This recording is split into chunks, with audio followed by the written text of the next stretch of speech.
There's a price I pay for using this borrowed power. Damn it. I should never have brought it forth. I reacted too emotionally earlier. Some old memories resurfaced.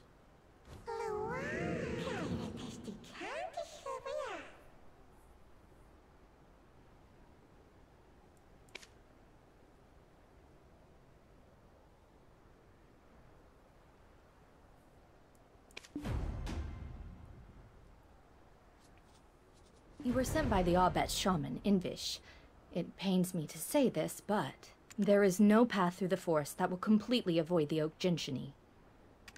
I completely understand where Shaman Invish is coming from. The Aubets and Oak Jinshini were once on quite good terms. Until that changed, this used to be a place of meeting. The Aubets Chief Hunvish and the Oak Jinshini Chief Floki were extremely close. So close that they would sit together, even during blizzards, to eat oak pills and drink together. Both are of the mountain of eternal winter, and both are children of Labreska, one born from her tears, and the other from her wounds. But soon after the recent mysterious explosion at the Shirikon Iron Mines, events beyond our understanding started to occur at the Abet's most sacred place. A place they considered their site of origin. When a totem in the Zavir Highlands was destroyed, the investigation unbelievably concluded that it was the doing of the Oak Jinshini. Ultimately, the Khan came to the forest in search of the truth. He brought no guards, perhaps as a sign of trust. However, that evening, we definitely heard it from high atop a hill. The forest was filled with screams that night. Was the Khan tortured? No. It was the screams of the Oak Jinshini. I cannot fathom what happened. However, we are certain the Khan did not re-emerge from the forest, and the angry Oak Jinshini set about destroying the village. So, someone slaughtered the Oak Jinshini? When the Oak Jinshini lose all physical strength, their souls return to the flame of origin and they are reborn. Therefore, as long as their origin flame isn't extinguished, they cannot die. Would one such as a Khan have acted so rashly with this knowledge? As I said, his trust was enough that he went in unarmed. However, there was one thing that was strange.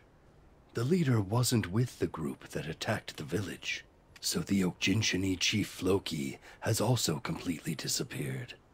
What in the world happened in the forest that night? But why do you want to go into the forest?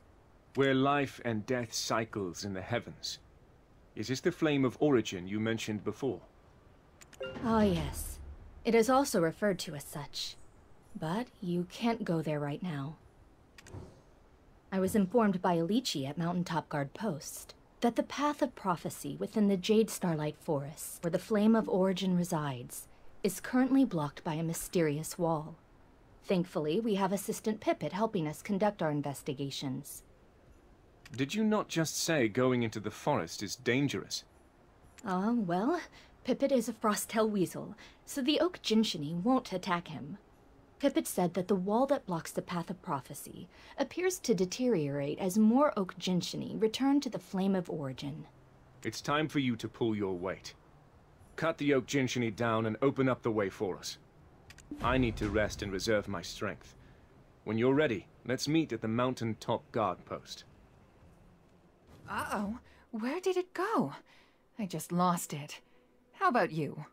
Oh, you're coming up from the Jade Starlight Forest, right? A whole lot of souls were headed through the path of prophecy. You're late. Huh? You know each other? I thought you said you weren't friends. Do we strike you as friends? Huh. What a strange soul you are. Let's all go inside. We'll freeze if we stay out here. The star of the Winterland seeks the face that it lost, where life and death cycles in the heavens. I've come here on account of the heir of the Khan. We could have gone straight for the path of prophecy, but if there is even the slightest of odds that his father, the Khan of the Abets, is still alive, Then us charging in recklessly might inadvertently sever the last thread of life he's clinging to. Then, Ilichi, how much did the wall blocking the path of prophecy deteriorate when this person defeated the Okjinshini? Quite a bit. However, it's not enough. It's probably just enough to put an arm through. Then, Pivot, we need your assistance. I know you haven't forgotten the 300-year-old stink of the Okjinshini chief's feet. Sure, they're stinky, but I honestly kind of miss that stink. It's just a hunch, but this mysterious wall blocking the path of prophecy that leads to the Flame of Origin. Do you think there's a chance it was Chief Floki's doing? We've searched the whole forest, and Floki is nowhere to be seen. The one place we haven't looked yet is inside the cave. I can't put my finger on why, but it feels like Floki trapped himself inside the cave on purpose and is waiting for someone to rescue him. There is logic behind this. If he is not like the other Okjinshini that have become violent, he will recognize Pipit and try to somehow send out a signal. Now, why don't we get some tea while we wait for Pipit to return?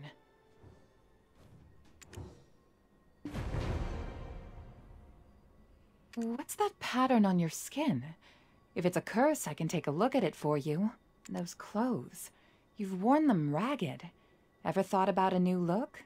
Clothes make it the man, as they say. That staff. What is it? It belonged to Bahit Lalakona, the Bahitram that first led us to the light of the Holy Flame.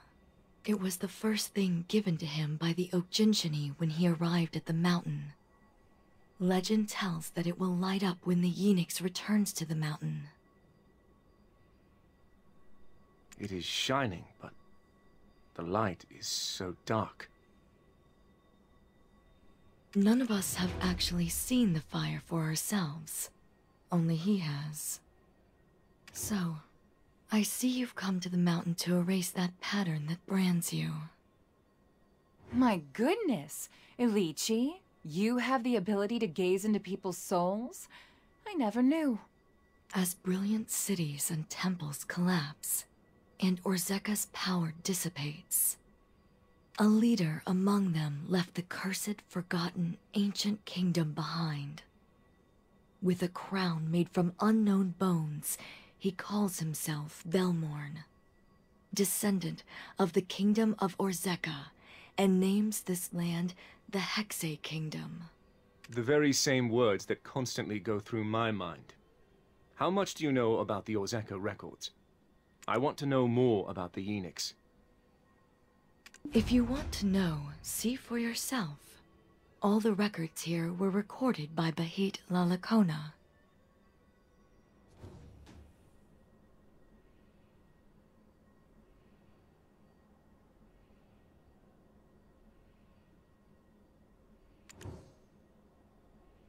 Excerpt from the 10,119th Wish. O great Lord Kazarka, this traveler from the Mountain of Eternal Winter comes seeking salvation. His name is Silverfrond. Will you honor him his request? The chief priest asked. Kazarka replied, Speak your wish, Silverfrond. So he did.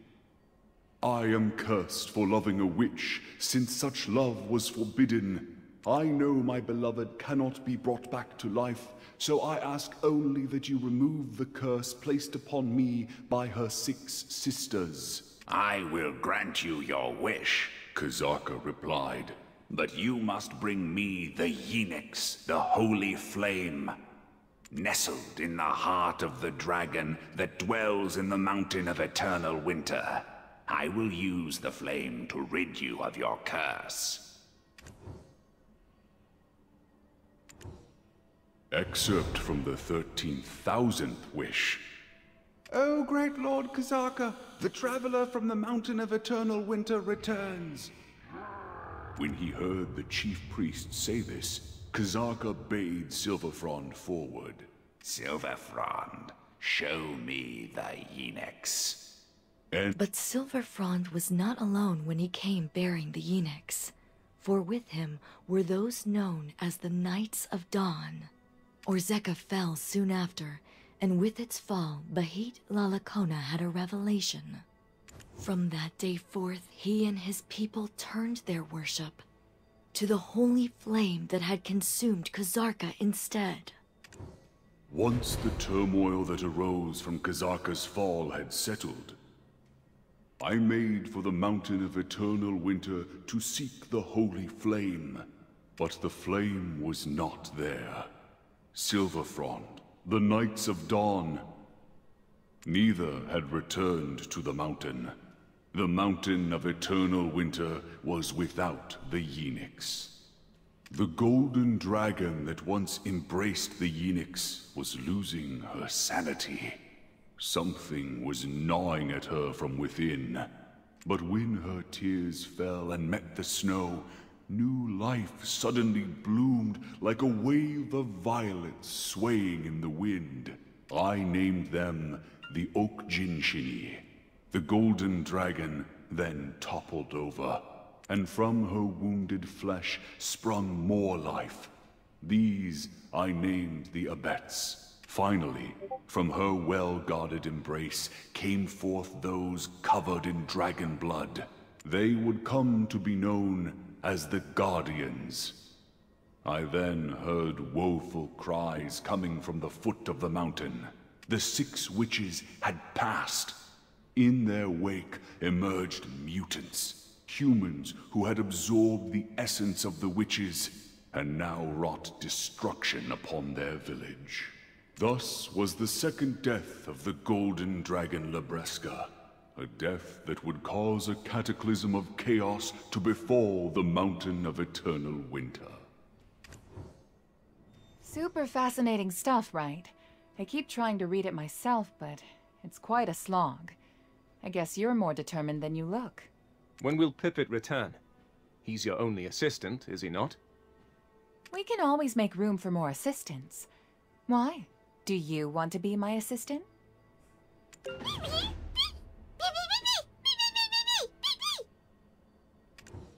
Oh my! This was a gift from Chief Hoonvish to Chief Floki. The soft, cushy Sintamani.